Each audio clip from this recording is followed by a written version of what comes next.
Thanks for staying up late with us on Detroit's only nightly political talk show. I'm Roop Raj. You know, with so much news in the world of politics and so much chatter online, it's tough to know what's real and what's not. So we're here to sort out the noise and tell you what happened in your world. This is The Pulse. And some of the facts we're covering tonight have to do with measles, autism, and vaccines. Health and Human Services Secretary RFK Jr. has said some things that just aren't checking out. The Fox 2 reality check team is getting to work to get you the truth. And the U.S. Department of Education taking a hardline approach to student debt, pay up or face default, and possible wage garnishings. Our panel is debating if this is the right move or the right time. And the student debt issue is where we begin tonight, because those collections are impacting people who've defaulted on their student loans. We're talking more than 5 million people. It ends a time of leniency that started during the pandemic. No loans have been sent to collection since March of 2020.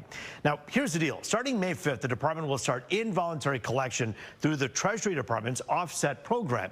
That basically withholds government payments, including tax refunds, federal salaries, and other benefits from people who have past due debts to the government. The department will send a 30-day notice. After that, they'll start garnishing wages for borrowers in default. Education Secretary Linda McMahon says, simply put, people need to be held accountable for their debt. Over 5 million people that are in default. And that means their credit scores are affected. If they want to buy a home or buy a car, it's very difficult for them. So we'd like to help them get out of default. But at the same time, this is something they owe. This is money they borrowed to go to school. And other taxpayers shouldn't have to pay this burden. I think that's very clear. Democrats, though, are blasting the move, with Congressman Ro Khanna saying this on X. 5.3 million borrowers are in default on their federal student loans. Restarting loan payments now will cause credit scores to plummet and risk millions of Americans' ability to participate in the economy. It's time we forgave student loans for working and middle-class families. Senator Elizabeth Warren also weighing in on X. She quoted that Associated Press article on the Education Department's decision, and she basically said this decision is all about punishing student loan borrowers instead of lowering costs. Donald Trump wants to take money out of your grandma's Social Security check. We're also hearing from you on social media. I asked you, what do you think about this plan to enforce student loan payments? Here's what some of you told me. We'll begin with Helene. I think everything this administration has done has only caused pain and hardship for everyone. Why not skip the tax cut for billionaires and give student loan forgiveness? So many young people in this state can hardly afford rent and groceries. Dave Hockenberry, you tell me, if you took out the loan, you have to pay it back. Why is this so hard for some people to understand? Greg Child says everyone knows the bill would come due sometime. And Therese says, forgive the loans. Turning to the trade war now, lots going on over here where President Trump could be getting ready to roll back some of his harshest tariffs, the ones on China. But there's a catch. The White House says any change would need to be matched by Beijing. Treasury Secretary Scott Bessent saying he expects a de-escalation in this trade war soon, saying both countries ramping up tariffs is simply not sustainable. He's also been reportedly pushing President Trump in private to ease up. The president himself also seeming to take a softer tone while saying talks are in the works. You're talking to them actively now? Actively. Everything's active. Everybody wants to be a part of what we're doing. They know that they can't get away with it any longer, but they're still going to do fine. America first does not mean America alone. To the contrary, it is a call for deeper collaboration and mutual respect among trade partners. Far from stepping back, America First seeks to expand U.S. leadership in international institutions like the IMF and the World Bank. By embracing a stronger leadership role, America First seeks to restore fairness to the international economic system. This all comes as 12 states sue to stop the president's tariffs. The lawsuit says not only are the Trump administration's efforts unlawful, but has thrown the economy into chaos. The White House, meantime, says they're talking with more than 100 countries on new trade agreements, but the first deal could still be weeks away. And it was another good day on Wall Street. All three major indices seeing an increase today. You see the Dow up 419, the Nasdaq in the green up 407, and the S&P up 88 as well. Turning now to one of the most controversial parts of President Trump's second term, the Department of Government Efficiency, or DOGE. Elon Musk says he'll start scaling back his role with DOGE so he can focus more on his day job as Tesla CEO. Now, this next piece of information has been something we've been talking about on The Pulse for literally 3 months straight, even as social media ran a buzz with what if Elon never leaves and how long will he be slashing? Those posts drive up engagement on your Facebook when you talk about that and maybe get some likes. All the while, journalists like us have been saying he'll have to go soon. You see, as a special government employee, as we've been reporting, he can't work more than 130 days in a year, even if he's unpaid. Musk appears to be spreading out the time he has left in that role and had this to say in a conference call. Take a listen. I'll continue to spend, a day or two per week on government matters for as long as the president would like me to do so, and as long as it is useful. But starting next month, I'll be allocating far more of my time to Tesla. When you have a main job, then you have a gig, and the main job starts suffering, you got to go back to the main job. There might be another reason why Musk wants to spend more time with that main job at Tesla. The company struggled to sell cars as it faced protests over his role with Doge. They reported a 71% drop in profits in the first quarter, as well as a 9% drop in revenue. Shares are also down more than 40% for the year. And do we really need to say that's not all that's happening in the world of politics at this point? You watch every night, right? You know that when you look at your phone notifications, there's so much going on. So let's run through some of our other big stories in the world of politics happening right now, starting with an about face by President Donald Trump regarding this man, Federal Reserve Chair Jerome Powell. He now says he has no intention of firing Powell less than a week after saying on social media, quote, Powell's termination can't come fast enough. The president was frustrated by the Fed pausing short-term interest rate cuts, with Powell saying tariffs are causing massive uncertainty. The president stands by those rates that they should be cut, claiming inflation is no longer a threat to the U.S. economy. Turning now to the Department of Veterans Affairs, where the agency is establishing a task force to investigate employee reports of anti-Christian bias. Now, this is part of a bigger effort by the Trump administration to introduce religious purpose with his agenda. VA Secretary Doug Collins sent the memo requesting employees report any allegations among their colleagues. It asked for names, dates, and locations. Many of the VA's staff are facing uncertainty about the future. The department is working on a resizing effort that could end with 80,000 jobs being slashed. And book publishers are actually seeing a huge increase in people buying the U.S. Constitution. In fact, Random House announced it'll make a hardcover book combining the Constitution and Declaration of Independence. Roughly 162,000 copies have been sold through mid-April, an increase of more than 100,000 from last year. Random House will also put out a hardcover edition of the Federalist Papers. That happens in November.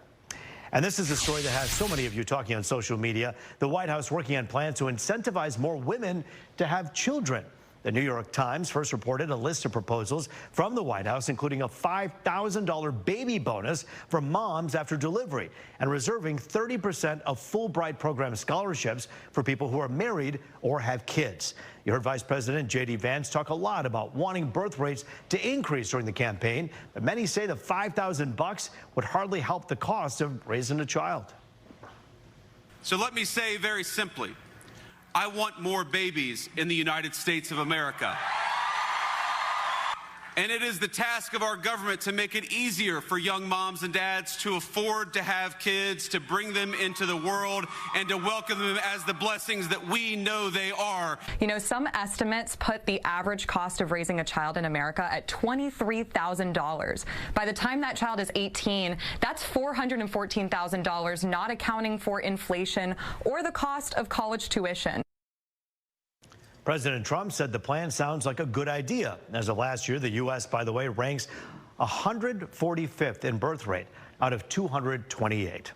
All right, from one money story to another, we're diving back into the student debt debate right after the break. A liberal and conservative, you know well, debate if this hardline stance is the right path forward. You're watching The Pulse here on Fox 2.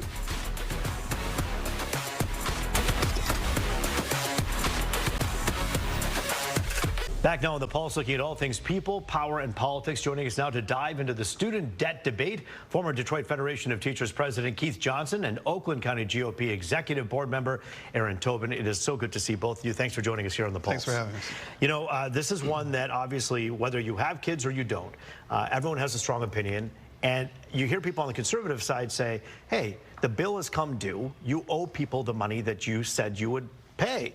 On the other end, Keith, we have people saying, wait a minute here. This economy is tough and people need help. What are your thoughts about what happens after May 5th?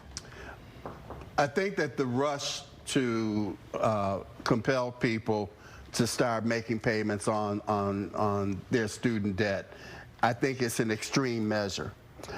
What I would really like to see, and I don't dispute the fact that the debt you make, you have to pay. Okay, fine.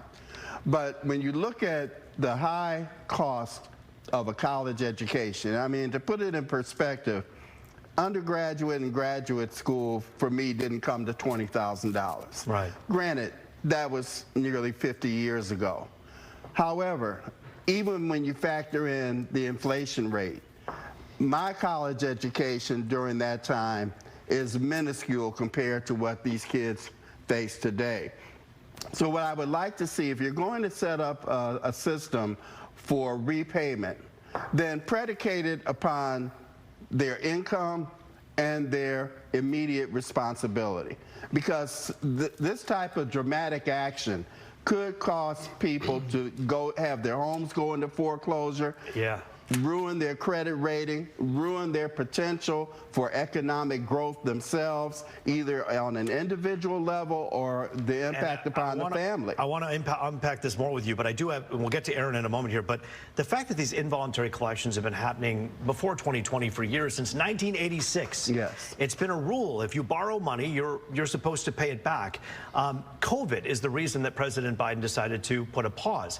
We are well done with this, and I think it was President Trump who did the first pause, but it is now time to move forward, according to so many.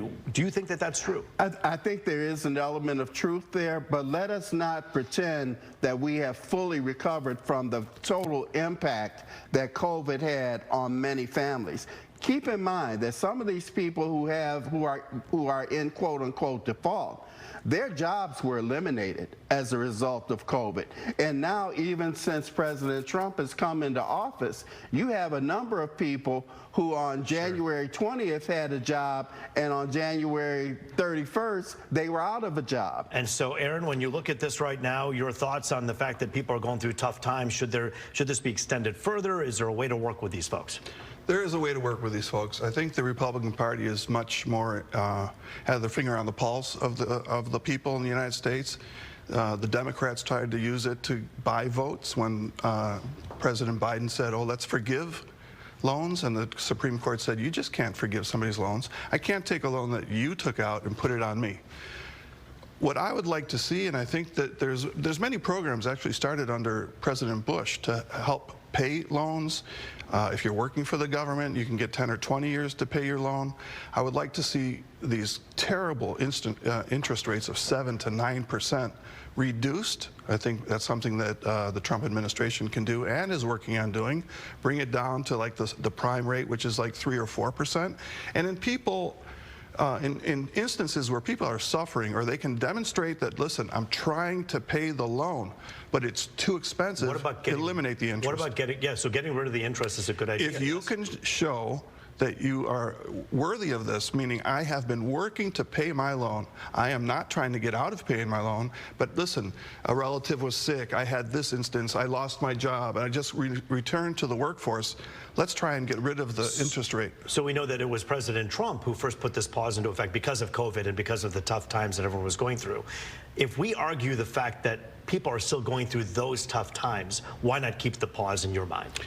Because people knew that it was coming one way or another. People know that when I take out a loan for my car or my house, I'm not guaranteed I'm going to have my job for 20 or 30 years when I took the loan out for my house, but I do know if I don't make those payments on my house, the bank is going to foreclose on it.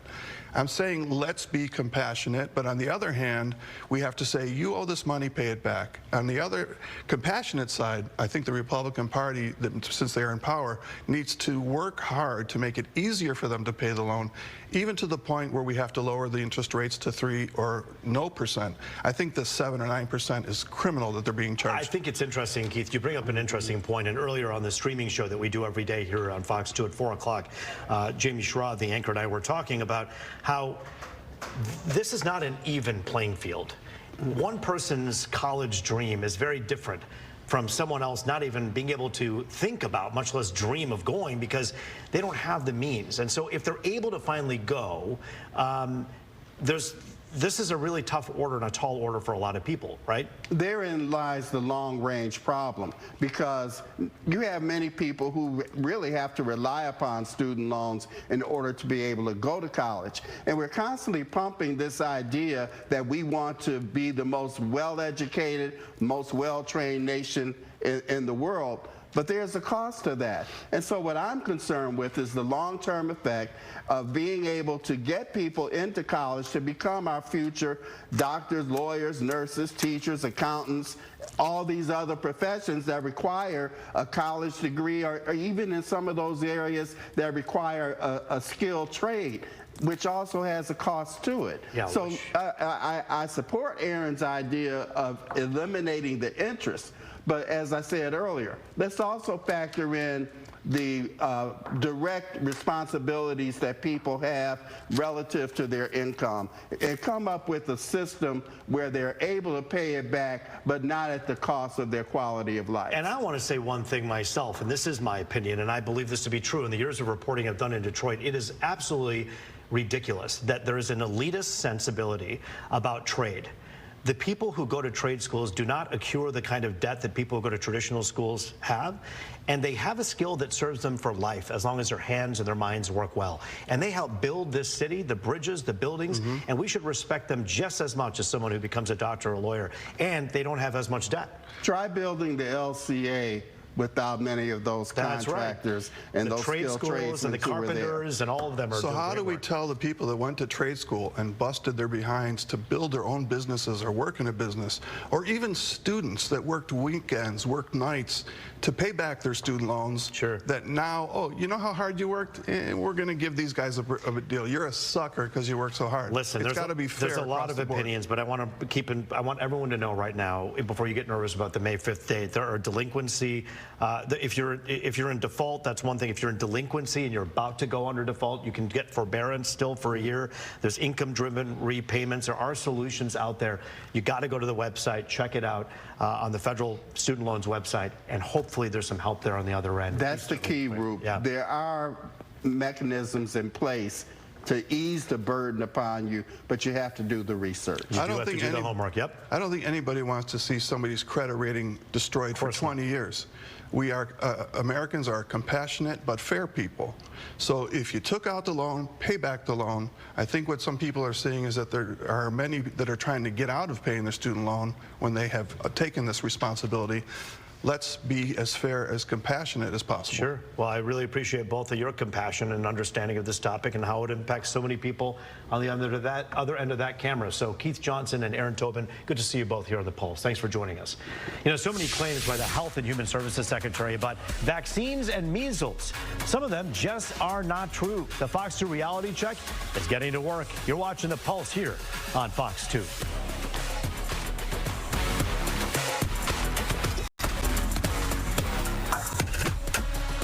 It is people, power, and politics. Welcome back to Detroit's only nightly political talk show. I'm Roop Raj. One of the most controversial appointments President Trump made was RFK Jr. as Health and Human Services Secretary. Kennedy has expressed doubts over vaccines, even pushing a theory that scientists debunked, claiming they cause autism. And while he has said that anyone who wants a vaccine should be able to get one, he's made some statements that, simply put, don't jive with the facts.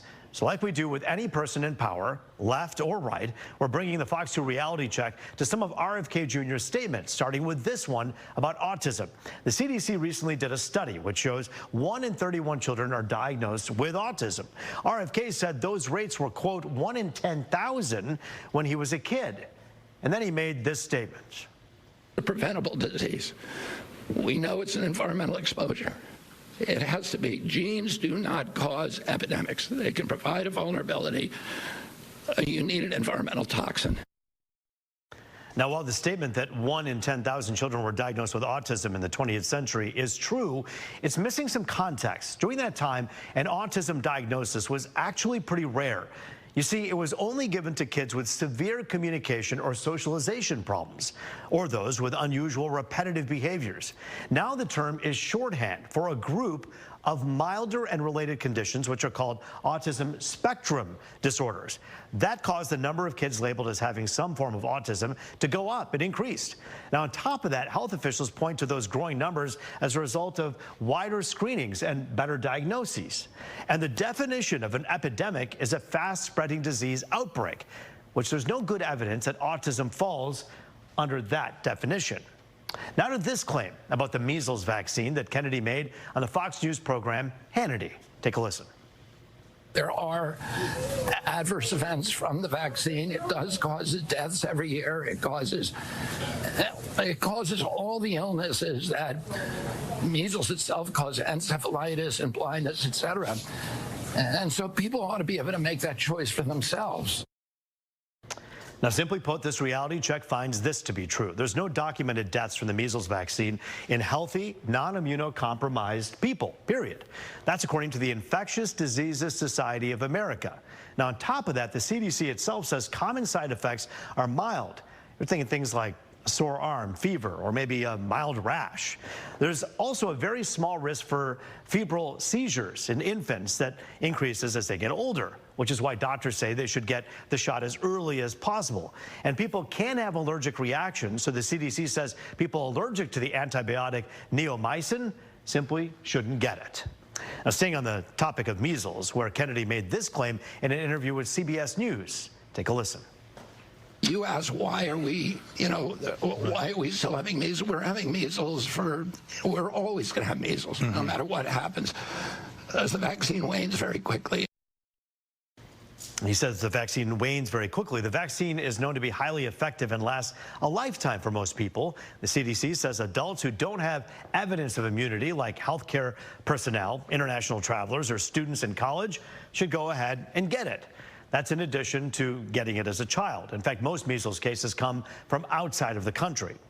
And we'll leave you with some basic statistics. Before the measles vaccine was introduced in 1963, the United States saw as many as 3 to 4 million cases of measles every single year. Now that bar on our graph is barely visible because the U.S. usually sees fewer than 200 cases right there. We also say on this show, our job isn't to protect politicians. We care about facts, and whether you believe in the vaccine, don't believe in it, that's not the issue. The issue is who's saying what and is it true? Whether it's coming from the left or right, is it right or wrong? We're going to keep holding all politicians and public figures to that same standard. And yes, we've done it with Democrats, and RFK happens to be working for a Republican president. It's what he said that comes into question. If you see something on TV or online that you're not sure about, you want to know if it's true, hit us up. We have a team of 100+ journalists in the newsroom right now working for a reality check. So you can email us at thepulse@fox.com. You can also reach out to us on social media with your thoughts. And I bet you many of you will have some thoughts on that. We'll be waiting for your mail. That is The Pulse for tonight. Thanks for joining us. I'm Rup Raj. As always, I'll see you tomorrow night. Have a good one.